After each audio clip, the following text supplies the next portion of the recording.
Bienvenue ici au château de Fontainebleau, à une soixantaine de kilomètres au sud de Paris. Ici, de nombreux rois et empereurs ont laissé leur empreinte, mais c'est François Ier qui va marquer ce lieu. Il va transformer le vieux château en palais royal. De la même manière, il va transformer la France. Le pays passe du Moyen-Âge à la Renaissance. Nous voici maintenant dans un des lieux emblématiques de ce château de Fontainebleau, la grande galerie François Ier. À l'origine, le roi l'avait fait ériger pour relier ses appartements privés, sa chambre qui se trouve derrière moi, à la chapelle de la Trinité de l'autre côté. Et puis il l'a fait modifier pour en faire un grand lieu à sa gloire. On retrouve sur les murs son initiale, le F, son emblème, la salamandre. Et puis sur les murs, on peut voir ses sculptures, ses peintures, ses stucs, ses mosaïques. Il faut dire que François Ier était un grand amateur d'art. Il a fait venir ici de nombreux artistes, notamment Léonard de Vinci. François Ier, mécène, c'est un reportage de Florence Gaillard et Nordine Béziou. Un roi passionné par l'histoire, les lettres, les sciences et l'Italie.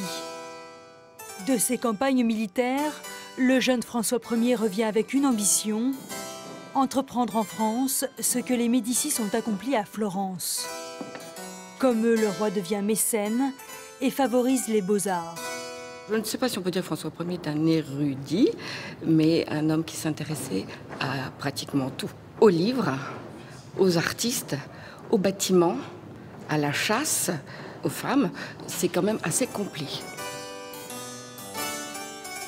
Dès le début de son règne, François Ier s'entoure de savants et d'artistes. Des Flamands comme les frères Clouet, qui dessinent la cour, et surtout des Italiens. Léonard de Vinci, le prix Matisse et Giulio Romano pour les tapisseries.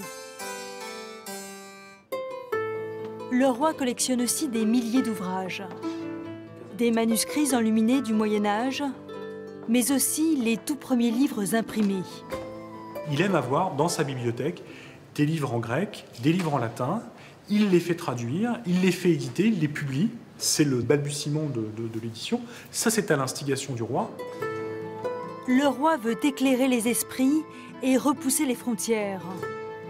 Contre son rival Charles Quint, il établit une alliance avec le Grand Turc, Soliman le Magnifique.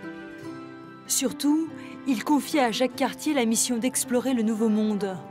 C'est l'époque des grandes découvertes. Il est à la fois contemporain de ces découvertes, mais aussi acteur de ces découvertes. Ça l'intéresse. Il collectionne les tatous, des crânes d'animaux.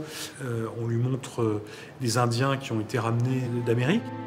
François Ier se rêve en César, porteur de civilisation. Malheureux à la guerre après Marignan, il n'a de cesse de renforcer son pouvoir par le savoir. Premier roi à s'assurer du rayonnement de la France, il transmet à la postérité une certaine idée de la culture.